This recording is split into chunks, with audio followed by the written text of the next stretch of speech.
YouTube channel मैं आपका पहले से फॉलो करता था।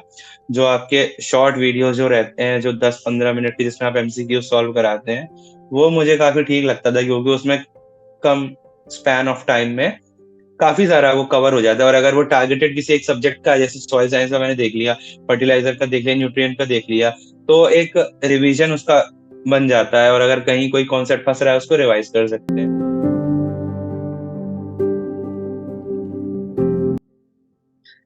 सो hello everyone, welcome to ixamBee. दोस्तों, बहुत स्वागत है आप सभी का एग्जाम भी में। आज हमारे साथ है जय यादव। जय यादव ने रिसेंटली एग्जाम क्लियर किया इफको एजीटी का और अभी ज्वाइन भी कर चुके हैं इफको एजीटी को। सबसे पहले तो जय को हमारी तरफ से बहुत बहुत सारी बधाइयां जय आपको इफको एजीटी के लिए।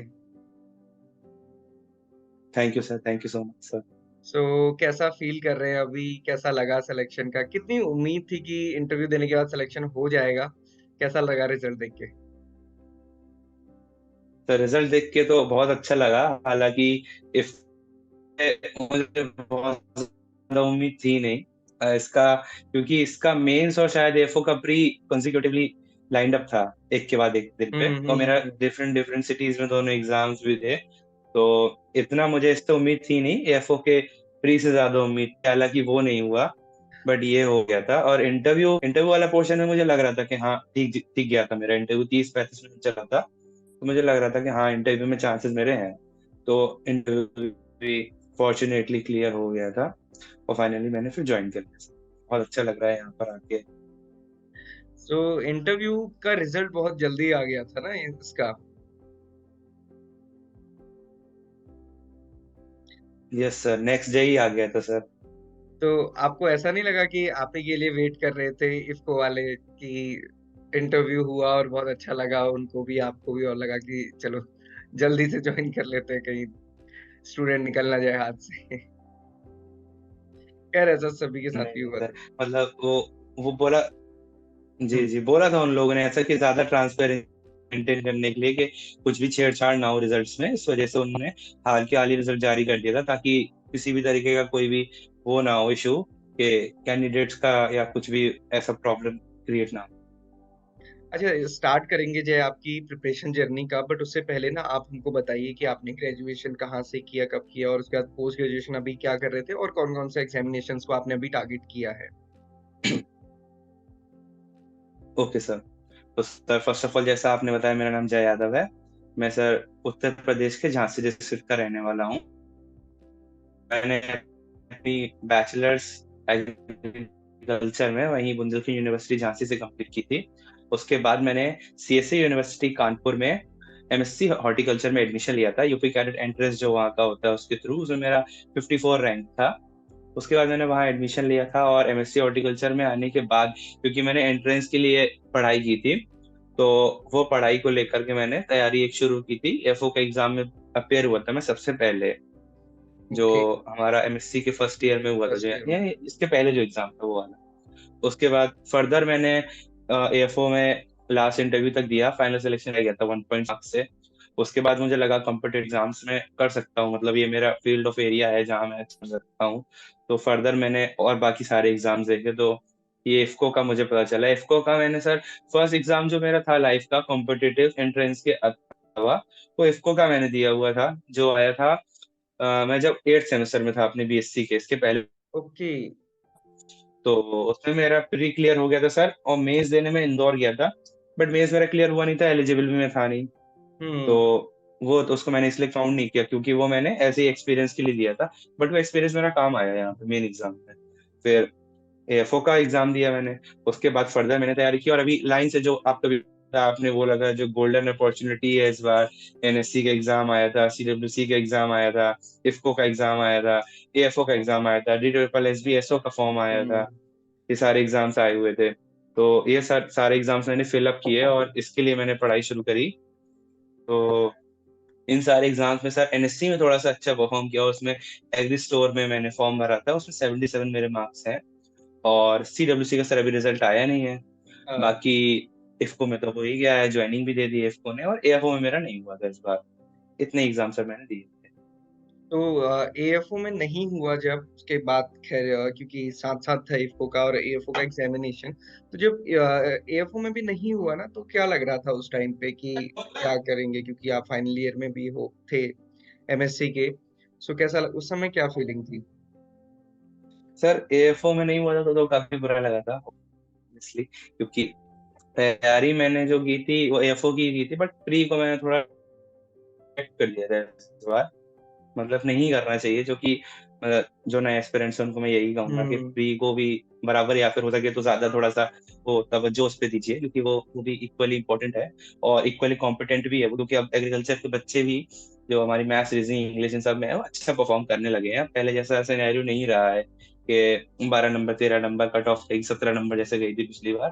तो अब वैसा नहीं रहा है, वो चेंज हो चुका है। तो वो मैंने इस बार गलती की थी, हालांकि luckily I have been fortunate enough कि मुझे ये अपॉर्चुनिटी मिल गई, मैंने मिल यहाँ गई। ज्वाइन कर लिया। वरना तो सर ये मेरा ईयर बर्बाद हो जाता है ये वाला, नेक्स्ट टाइम मुझे फिर से वो फेस करना पड़ता उस एग्जाम। तो वही वही वो ना, और फिर सेटबैक था थोड़ा सा।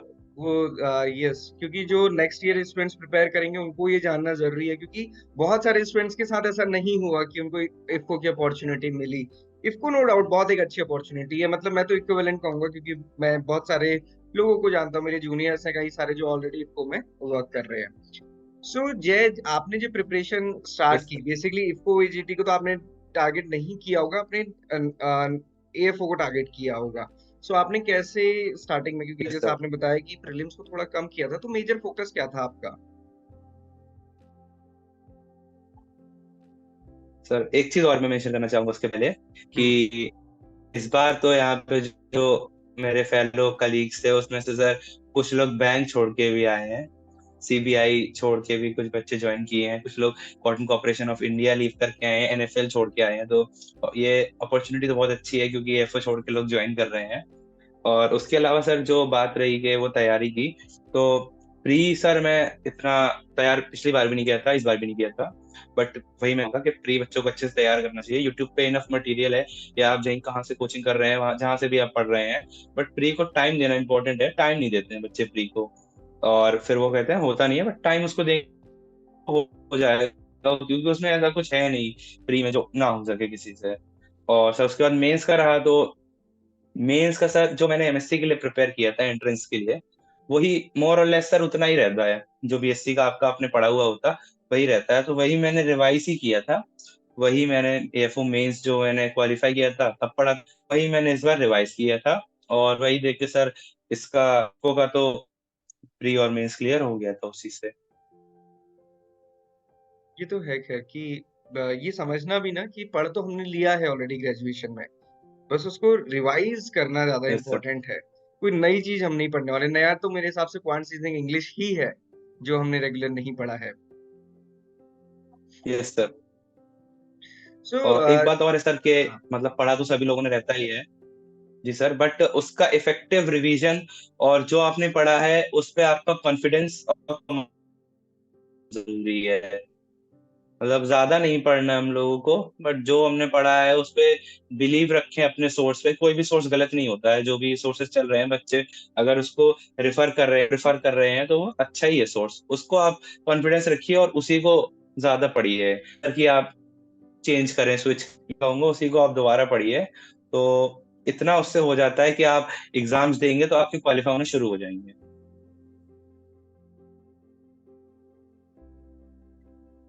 ये तो है खैर। सो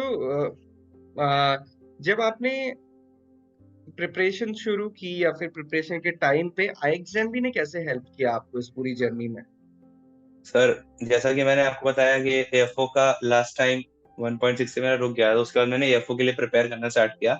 तो उसके बाद मैंने देखा कि हाँ पिछली बार तो कोचिंग नहीं की थी, तो इस बार कहीं से अगर मुझे थोड़ा हेल्प मिल सके, तो जहाँ जो कमी रह रही थी मेंस में, ऑब्वियसली मेंस में मार्क्स थोड़े से कम रह गए, इंटरव्यू पे कोई ब्लेम डाल नहीं सकता है, वो अपने हाथ में नहीं है। तो मेंस मुझे अच्छा करना था, तो उसके लिए मैंने देखा था, तो यूट्यूब चैनल में आपका पहले से फॉलो करता था, जो आपके शॉर्ट वीडियोस जो रहते हैं जो 10-15 मिनट की, जिसमें आप एमसीक्यू सॉल्व कराते हैं, वो मुझे काफी ठीक लगता था, क्योंकि उसमें कम स्पैन ऑफ टाइम में काफी सारा वो कवर हो जाता है। और अगर वो टारगेटेड किसी एक सब्जेक्ट का, जैसे सॉइल साइंस का मैंने देख लिया, फर्टिलाइजर का देख लिया, न्यूट्रिएंट का देख लिया, तो एक रिवीजन उसका बन जाता है, और अगर कहीं कोई कॉन्सेप्ट फंस रहा है उसको रिवाइज कर सकते हैं। सबसे पहले तो मैंने यूट्यूब से पढ़ना स्टार्ट किया था, उसके बाद यूट्यूब से और आपके टेलीग्राम चैनल से मुझे पता चला था स्कॉलरशिप टेस्ट जो आपने कराया था, शायद 2 बार कराया था आपने।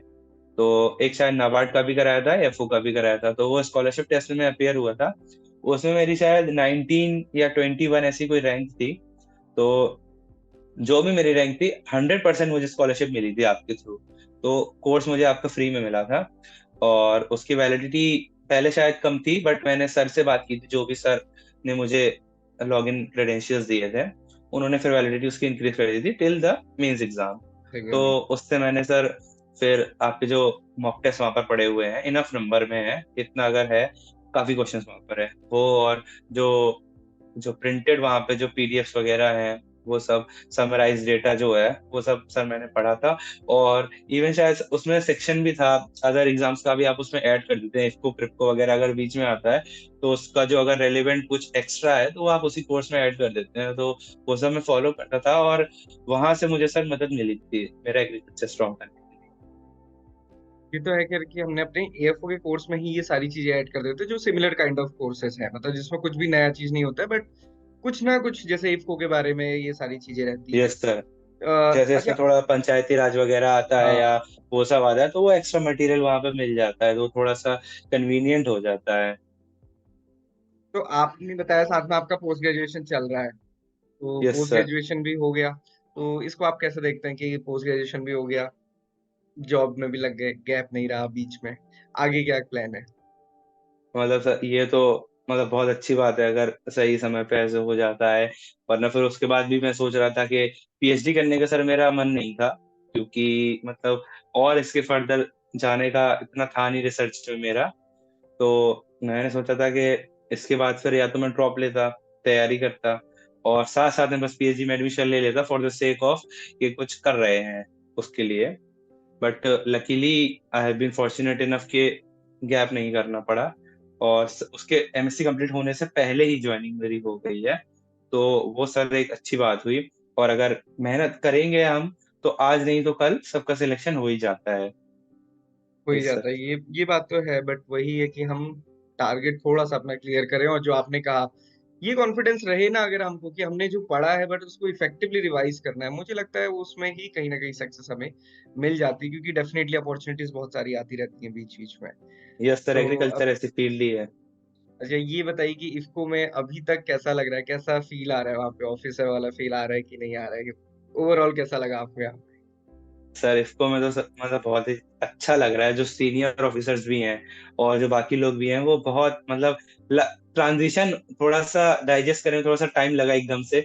स्टूडेंट को तो ज्यादा इज्जत मिलती नहीं है ना, क्योंकि कहीं पे फिर एकदम से इतनी ज्यादा इज्जत मिल गई तो थोड़ा सा लग रहा था, बट हाँ अब थोड़ा लग रहा है, अब थोड़ा अच्छा लग रहा है यहाँ पर। और जो एफएमडीआई जो इंस्टीट्यूट है इफ्को का, वहाँ पर सर फैसिलिटीज भी बहुत ही अच्छे, वर्ल्ड क्लास लेवल की फैसिलिटीज है वहाँ पर। तो वहां पर भी अगर किसी स्टूडेंट को ज्वाइन होने के बाद जाने का मौका मिलता है तो बहुत ही अच्छा है। और यहाँ का कल्चर भी सर इफ्को का अदर ऑर्गेनाइजेशन के मुताबिक बहुत अच्छा है सर। और क्योंकि आपने बताया कि कई सारे आपके साथ में हैं जो बैंक छोड़ के आए हैं, तो फिर आपको ये यस लग सर। रहा होगा कि अच्छा हुआ कि मैं वहां की जगह यहाँ आ गया। हाँ सर, वो मेरा था भी सर कि अगर मतलब मेरा पर्सनल था, ये तो सबका अपना अपना होता है। हम्म। प्रेफरेंस मेरी पर्सनल थी कि अगर मुझे पीएनबी के अलावा कोई और बैंक मिलता और इफको भी मिलता, तो मैं इफको ही ज्वाइन करता कोई सर। जान के तो ये तो यस ये तो सर। है खैर। और वो हम कहते हैं ना कि मन का हो तो भला, ना हो तो और भला। तो बस और सर जो वही। हमारे मन की नहीं तो ईश्वर के मन की, देखो ईश्वर ने वही चाहा, और कहीं ना कहीं उसमें आपका मन भी था ही। जी सो सर। जो इस बार स्टूडेंट्स प्रिपेयर कर रहे हैं उनके लिए क्या कहना चाहेंगे? अच्छा, और एक चीज मैं सर। आप एक चीज यहाँ पे मैं और फोकस कर दूं, क्योंकि आप सीएसए से हैं, उससे पहले आपने दूसरे कॉलेज से किया था। सीएसए यस अपने सर। साथ में एक बहुत बड़ी लेगेसी को लेके चलता है। सो वो प्राउड कितना भी फील होता है जब आप ऑर्गेनाइजेशन में आते हैं, कॉलेज के अंदर तो ऐसा ही लगता है, प्राउड ऑर्गेनाइजेशन हम्म। में आने के बाद कैसा लगा?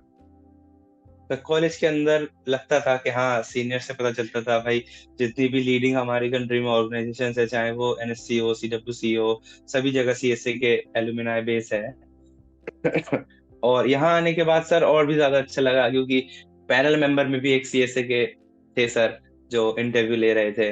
उसके बाद यहाँ पे जो सीनियर ऑफिशियल्स है वो भी हमारे यहीं के हैं, कुछ सीएससी के हैं, कुछ बीएचयू के हैं। तो वो आने के बाद लगता है कि हाँ, मतलब अगर आप अच्छी यूनिवर्सिटी से आप आते हैं तो कहीं ना कहीं वो एक स्ट्रॉन्ग कैरेक्टर आपका और एक स्ट्रॉन्ग नेटवर्क बिल्ड करता है, तो उसका कहीं ना कहीं एडवांटेज रहता है। तो बीएससी के बाद मतलब मैं सजेस्ट करूंगा लोग हायर स्टडीज में जाएं। तो अगर आप इवन उसके आगे नहीं भी चाहते हैं तो वो आपको हेल्प करेगा कहीं ना करेगा। डेफिनेटली इसका एक एग्जांपल अभी हम देख सकते हैं कि यूपी में पीएससी एसटीए वाली वैकेंसीज आई। कहीं। Yes sir. ग्रेजुएशन के लिए केवल 55, बाकी स्टूडेंट्स पोस्ट ग्रेजुएशन वाले ही उसमें एलिजिबल हैं। Yes sir. तो वो भी एक चीज है। हाँ, तो वो बताइए कि आप क्या स्टूडेंट्स को कहना चाहेंगे जो इस बार प्रिपेयर करेंगे। तो यही सजेशन मेरा यही रहेगा कि सोर्स पे अपने ट्रस्ट कीजिए, जिससे आप पढ़ रहे हैं, मेहनत पे अपनी ट्रस्ट कीजिए। मेहनत आपकी कभी भी वेस्ट नहीं जाएगी, आज नहीं तो कल रिजल्ट आपको मिलना है। और कहीं ना कहीं आपका सिलेक्शन होना ही है, ये आप मान के चलिए। और उसके बाद बस आपको ये करना है, इफेक्टिवली आपको रिवाइज करना है, खुद पे विश्वास रखना है, अपने भगवान पे या जिसको भी आप मानते हो उन पे विश्वास रखिए, माँ बाप पे अपने विश्वास रखिए, उनको विश्वास दिलाइए कि आप कर लेंगे। और अगर आपका मेन एम यही है, आप मेहनत कर रहे हैं, तो आपका हो जाएगा। बस अपने ऊपर कॉन्फिडेंस रखिए। ये तो है। तो जय, बहुत अच्छा लगा आपसे डिस्कस करके। मुझे लगता है स्टूडेंट्स काफी चीज समझ पाएंगे, कहाँ यस। होता है कहाँ नहीं होता है। बहुत हद तक कई बार हमारे हाथ में नहीं होता, बट जो होता है अच्छा होता है। यस। लास्ट चीज ये बताइए कि अभी क्या आपका नेक्स्ट टारगेट है, कि कहीं घूमना है, कुछ माइंड में चल रहा है? ग्रेजुएशन पोस्ट ग्रेजुएशन हो गया, जॉब भी लग गई, अब ये करते हैं पहले। जैसे किसी का होता है ना, स्कूबा डाइविंग करनी है या फिर कुछ करना है, बंजी जंपिंग करनी है, इस टाइप से। टारगेट सर ऐसा है, थोड़ा सा है, घूमने फिरने का है, घूमना फिरना वो सब चलता रहेगा साथ में। और बाकी तो थोड़ा यही है कि ऑर्गेनाइजेशन में आगे बढ़ना है। उसके बाद इसको खुद ही आपको इतना अपॉर्चुनिटी देता है घूमने का, उसके अलाउंसेस आपको देता है, इंसेंटिव्स आपको देता है, भाई जाओ घूमने और करो, अपना एंटरटेनमेंट अलाउंस भी मिलता है, सब कुछ है। तो वो तो कोई इश्यू है नहीं। और थोड़ा बहुत है सर कि 12 ज्योतिर्लिंग अगर मैं कर पाऊँ तो वो एक है मेरा, अगर मैं कंप्लीट होता है, 2 मेरे हो चुके हैं, बाकी 10 भी अगर हो जाए तो बहुत अच्छा रहेगा। दो कौन से हो चुके हैं? 2 सर, महाकालेश्वर जी और ओमकालेश्वर जी। ओके, तो अभी मेरठ में है, तो मेरठ से तो पास में केदारनाथ पड़ेगा। केदारनाथ आ जाइए इस बार, 10 मई को ओपनिंग है। हाँ सर, अगर अपॉर्चुनिटी मिलती है तो मैं कोशिश करूंगा अगर जा पाऊँ तो। मेरठ मेरठ से जाना तो काफी पॉसिबल रहेगा अगर 3 दिन की छुट्टी भी आपको मिलती है। देहरादून में मिलते हुए जाना बस। हाँ सर, बिल्कुल बिल्कुल सर। चलिए, फिर काफी अच्छा लगा आपसे मिलके। Congratulation yes. Once again Jay, and all the very best for your future endeavours. Thank you sir. Thanks a lot sir. So hello everyone, welcome to ixamBee. दोस्तों, बहुत स्वागत है आप सभी का आई एग्जाम बी में। आज हमारे साथ है जय यादव। जय यादव ने रिसेंटली एग्जाम क्लियर किया इफको एजीटी का, और अभी ज्वाइन भी कर चुके हैं इफको एजीटी को। सबसे पहले तो जय को हमारी तरफ से बहुत बहुत सारी बधाइयां जय आपको इफको एजीटी के लिए। Thank you sir, thank you so much sir. So कैसा फील कर रहे हैं अभी? कैसा लगा सिलेक्शन का? कितनी उम्मीद थी कि इंटरव्यू देने के बाद सिलेक्शन हो जाएगा? कैसा लगा रिजल्ट देख के? तो रिजल्ट देख के तो बहुत अच्छा लगा, हालांकि इफ मुझे बहुत ज्यादा उम्मीद थी नहीं इसका, क्योंकि इसका मेंस और शायद एफओ का प्री कंसेक्यूटिवली लाइंड अप था, एक के बाद एक दिन पे, और मेरा डिफरेंट डिफरेंट सिटीज में दोनों एग्जाम्स भी थे। तो इतना मुझे इससे उम्मीद थी नहीं, एफओ के प्री से ज्यादा उम्मीद थी, हालांकि वो नहीं हुआ, बट ये हो गया था। और इंटरव्यू इंटरव्यू वाला पोर्शन में मुझे लग रहा था कि हाँ, ठीक ठीक गया था मेरा इंटरव्यू, 30-35 मिनट चला था, तो मुझे लग रहा था कि हाँ, इंटरव्यू में चांसेस मेरे हैं। तो इंटरव्यू भी फॉर्चुनेटली क्लियर हो गया था, और फाइनली मैंने फिर ज्वाइन कर लिया। बहुत अच्छा लग रहा है यहाँ पर आके। सो इंटरव्यू का रिजल्ट बहुत जल्दी आ गया था ना इसका। यस सर, नेक्स्ट डे ही आ गया था सर। तो आपको ऐसा नहीं लगा कि आप ही के लिए वेट कर रहे थे इफको वाले, कि इंटरव्यू हुआ और बहुत अच्छा लगा उनको भी, आपको भी, और लगा कि चलो जल्दी से ज्वाइन कर लेते हैं, कहीं स्टूडेंट निकल ना जाए हाथ से? खैर, ऐसा सभी के साथ नहीं ही नहीं हुआ सर, था। मतलब वो बोला, जी हम्म। जी, बोला था उन लोगों ने ऐसा कि ज्यादा ट्रांसपेरेंट मेंटेन करने के लिए, कि कुछ भी छेड़छाड़ ना हो रिजल्ट्स में, इस वजह से उन्होंने हाल ही रिजल्ट जारी कर दिया था, ताकि किसी भी तरीके का कोई भी वो ना हो इशू, कि कैंडिडेट्स का या कुछ भी ऐसा प्रॉब्लम क्रिएट ना हो। अच्छा, स्टार्ट करेंगे जय आपकी प्रिपरेशन जर्नी का, बट उससे पहले ना आप हमको बताइए कि आपने ग्रेजुएशन कहाँ से किया, कब किया, और उसके बाद पोस्ट ग्रेजुएशन अभी क्या कर रहे थे, और कौन कौन से एग्जामिनेशंस को आपने अभी टारगेट किया है। Okay sir. तो सर फर्स्ट ऑफ ऑल जैसा आपने बताया, मेरा नाम जय यादव है। मैं सर उत्तर प्रदेश के झांसी डिस्ट्रिक्ट का रहने वाला हूँ। मैंने अपनी बैचलर्स एग्रीकल्चर में वहीं बुंदेलखंड यूनिवर्सिटी झांसी से कंप्लीट की थी। उसके बाद मैंने सीएससी यूनिवर्सिटी कानपुर में एमएससी हॉर्टिकल्चर में एडमिशन लिया था, यूपी कैडेट एंट्रेंस जो वहाँ का होता है उसके थ्रू। उसमें मेरा 54 रैंक था।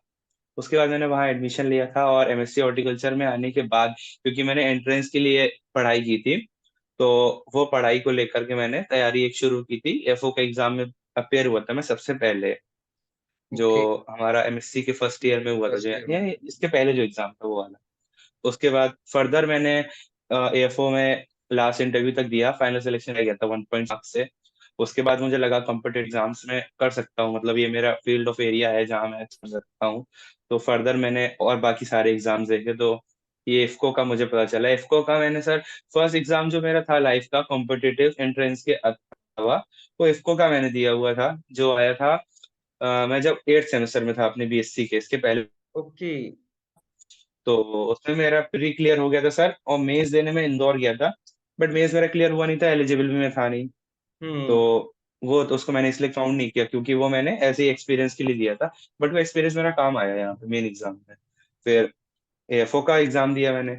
उसके बाद फर्दर मैंने तैयारी की, और अभी लाइन से जो आपका भी आपने वो लगा, जो गोल्डन अपॉर्चुनिटी है इस बार, एनएससी का एग्जाम आया था, सीडब्ल्यूसी का एग्जाम आया था, इफको का एग्जाम आया था, एएफओ का एग्जाम आया था, D triple S B SO का फॉर्म आया था। हम्म। ये सारे एग्जाम्स आए हुए थे। तो ये सारे एग्जाम्स मैंने फिलअप किए और इसके लिए मैंने पढ़ाई शुरू करी।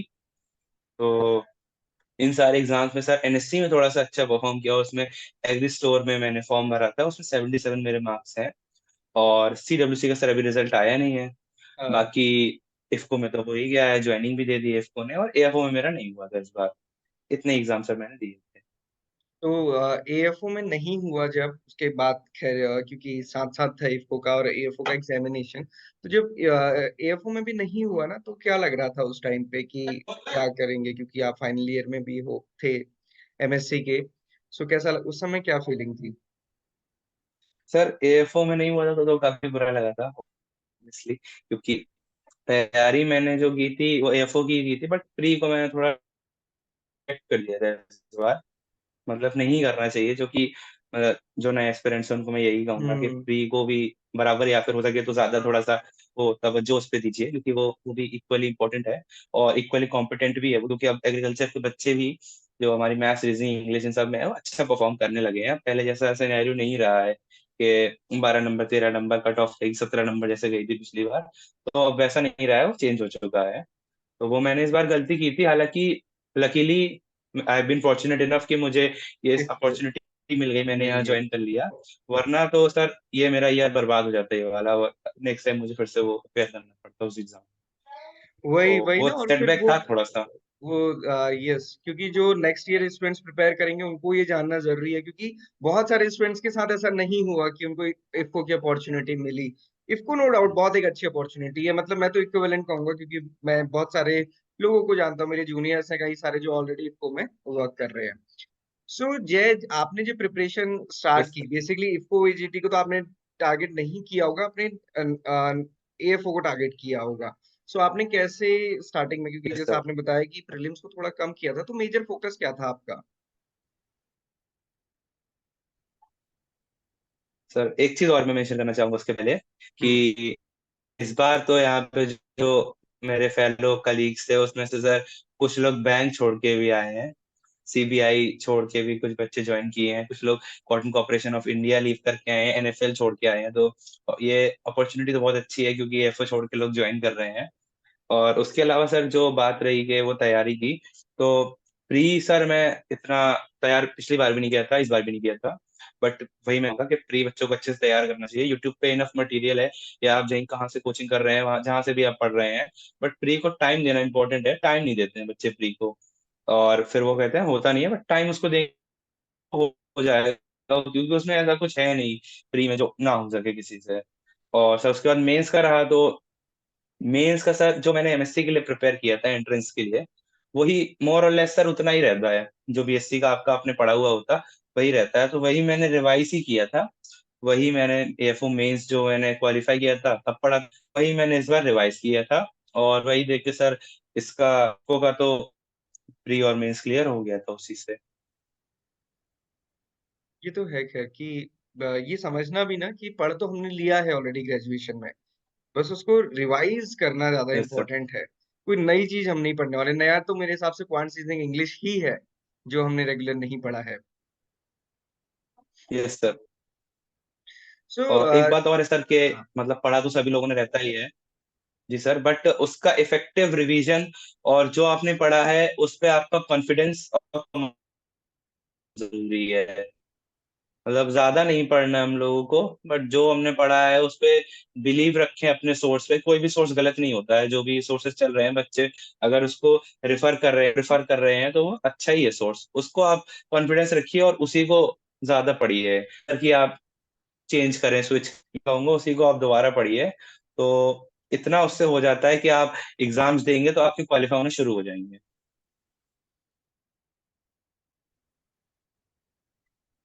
ये तो है खैर। सो जब आपने प्रिपरेशन शुरू की या फिर प्रिपरेशन के टाइम पे आई एग्जाम भी ने कैसे हेल्प किया आपको इस पूरी जर्नी में? सर जैसा कि मैंने आपको बताया कि एएफओ का लास्ट टाइम 1.6 से मेरा रुक गया था, उसके बाद मैंने एएफओ के लिए प्रिपेयर करना स्टार्ट किया।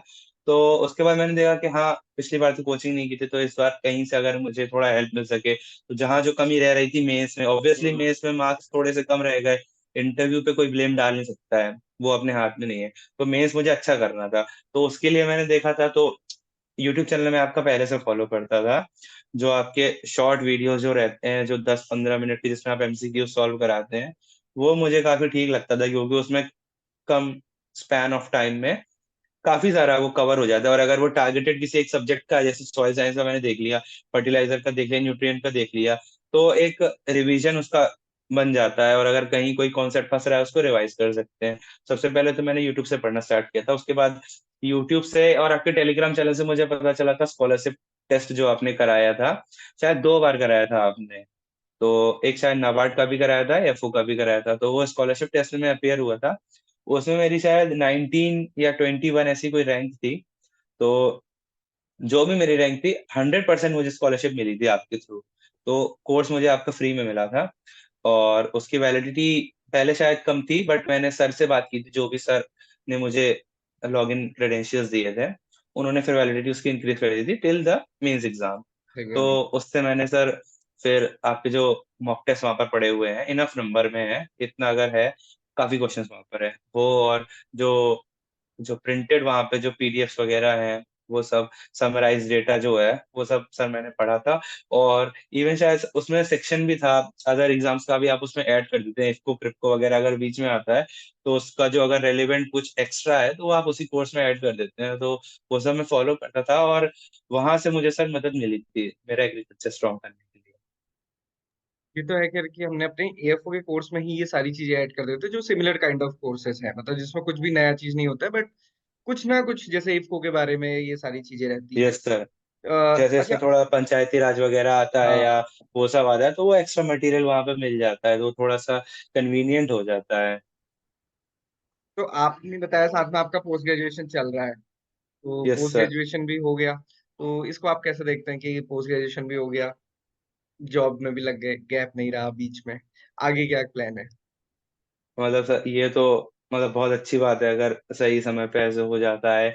वरना फिर उसके बाद भी मैं सोच रहा था कि पीएचडी करने का सर मेरा मन नहीं था, क्योंकि मतलब और इसके फर्दर जाने का इतना था नहीं रिसर्च में मेरा। तो मैंने सोचा था कि इसके बाद फिर या तो मैं ड्रॉप लेता, तैयारी करता, और साथ साथ में बस पीएचडी में एडमिशन ले लेता फॉर द सेक ऑफ कि कुछ कर रहे हैं उसके लिए। But luckily I have been fortunate enough कि गैप नहीं करना पड़ा, और उसके एमएससी कंप्लीट होने से पहले ही ज्वाइनिंग मेरी हो गई है। तो वो सर एक अच्छी बात हुई। और अगर मेहनत करेंगे हम तो आज नहीं तो कल सबका सिलेक्शन हो ही जाता है। हो ही यस जाता सर। है, ये बात तो है, बट वही है कि हम टारगेट थोड़ा सा अपना क्लियर करें। और जो आपने कहा ये कॉन्फिडेंस रहे ना अगर हमको कि हमने जो पढ़ा है बट उसको इफेक्टिवली रिवाइज करना है, मुझे लगता है उसमें ही कहीं ना कहीं सक्सेस हमें मिल जाती है, क्योंकि डेफिनेटली अपॉर्चुनिटीज बहुत सारी आती रहती हैं बीच बीच में। यस सर, तो एग्रीकल्चर अब ऐसी फील्ड ही है। अच्छा ये बताइए कि इफ्को में अभी तक कैसा लग रहा है, कैसा फील आ रहा है वहाँ पे, ऑफिसर वाला फील आ रहा है कि नहीं आ रहा है, ओवरऑल कैसा लगा आपको यहाँ सर इसको में तो मतलब बहुत ही अच्छा लग रहा है। जो सीनियर ऑफिसर्स भी हैं और जो बाकी लोग भी हैं, वो बहुत मतलब ट्रांजिशन थोड़ा सा डाइजेस्ट करने में थोड़ा सा टाइम लगा एकदम से। स्टूडेंट को तो ज्यादा इज्जत मिलती नहीं है ना, क्योंकि कहीं पे फिर पे? एकदम से इतनी ज्यादा इज्जत मिल गई तो थोड़ा सा लग रहा था, बट हाँ अब थोड़ा लग रहा है। अब थोड़ा अच्छा लग रहा है यहाँ पर। और जो एफएमडीआई जो इंस्टीट्यूट है इफ्को का, वहाँ पर सर फैसिलिटीज भी बहुत ही अच्छे, वर्ल्ड क्लास लेवल की फैसिलिटीज है वहाँ पर। तो वहां पर भी अगर किसी स्टूडेंट को ज्वाइन होने के बाद जाने का मौका मिलता है तो बहुत ही अच्छा है। और यहाँ का कल्चर भी सर इफ्को का अदर ऑर्गेनाइजेशन के मुताबिक बहुत अच्छा है सर। और क्योंकि आपने बताया कि कई सारे आपके साथ में हैं जो बैंक छोड़ के आए हैं, तो फिर आपको ये यस। लग रहा होगा कि अच्छा हुआ कि मैं वहां की जगह यहाँ आ गया।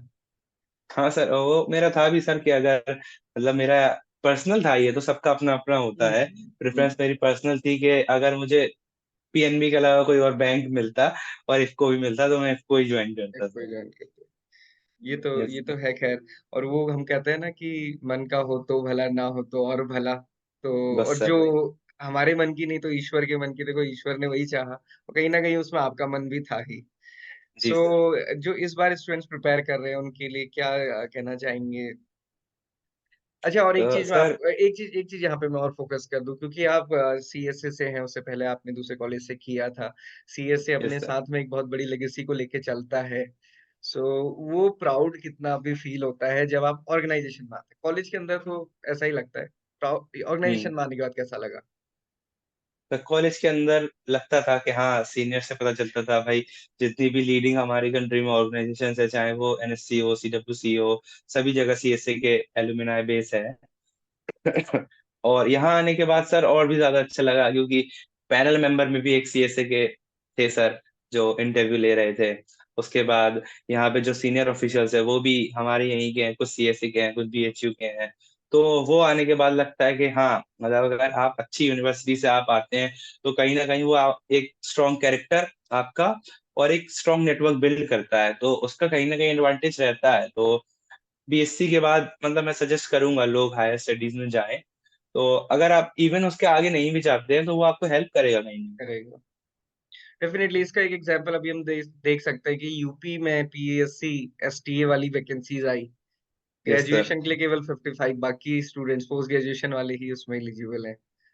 Yes sir. तो वो भी एक चीज है। हाँ, तो वो बताइए कि आप क्या स्टूडेंट्स को कहना चाहेंगे जो इस बार प्रिपेयर करेंगे? तो यही सजेशन मेरा यही रहेगा कि सोर्स पे अपने ट्रस्ट कीजिए, जिससे आप पढ़ रहे हैं, मेहनत पे अपनी ट्रस्ट कीजिए। मेहनत आपकी कभी भी वेस्ट नहीं जाएगी, आज नहीं तो कल रिजल्ट आपको मिलना है। और कहीं ना कहीं आपको सिलेक्शन होना ही है, ये आप मान के चलिए।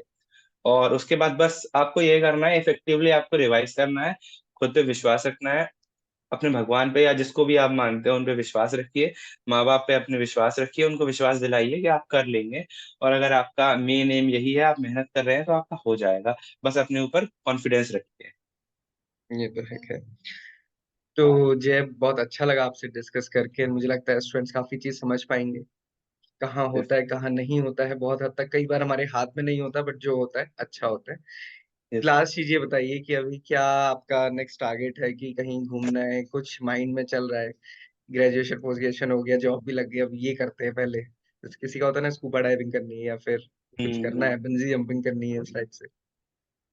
टारगेट सर ऐसा है, थोड़ा सा है, घूमने फिरने का है, घूमना फिरना वो सब चलता रहेगा साथ में। और बाकी तो थोड़ा यही है कि ऑर्गेनाइजेशन में आगे बढ़ना है। उसके बाद इसको खुद ही आपको इतना अपॉर्चुनिटी देता है घूमने का, उसके लिए अलाउंसेस आपको देता है, इंसेंटिव्स हम्म। आपको देता है, भाई जाओ घूमने और करो, अपना एंटरटेनमेंट अलाउंस भी मिलता है, सब कुछ है। तो वो तो कोई इश्यू है नहीं। और थोड़ा बहुत है सर कि 12 ज्योतिर्लिंग अगर मैं कर पाऊँ तो वो एक है मेरा, अगर मैं वो अगर मेरा कंप्लीट होता है, 2 मेरे हो चुके हैं, बाकी 10 भी अगर हो जाए तो बहुत अच्छा रहेगा। दो कौन से हो चुके हैं? 2 सर, महाकालेश्वर जी और ओमकालेश्वर जी। ओके, तो अभी मेरठ में है, तो मेरठ से तो पास में केदारनाथ पड़ेगा, केदारनाथ आ जाइए इस बार, 10 मई को ओपनिंग है। हाँ सर, अगर अपॉर्चुनिटी मिलती है तो मैं कोशिश करूंगा, अगर जा पाऊँ तो। मेरठ से जाना तो काफी पॉसिबल रहेगा अगर 3 दिन की छुट्टी भी आपको मिलती है, देहरादून में मिलते हुए जाना बस। हाँ सर, बिल्कुल बिल्कुल सर। चलिए, फिर काफी अच्छा लगा आपसे मिलके। Congratulation yes once again Jay, and all the very best sir, for your future endeavours. Thank you, thanks a lot sir.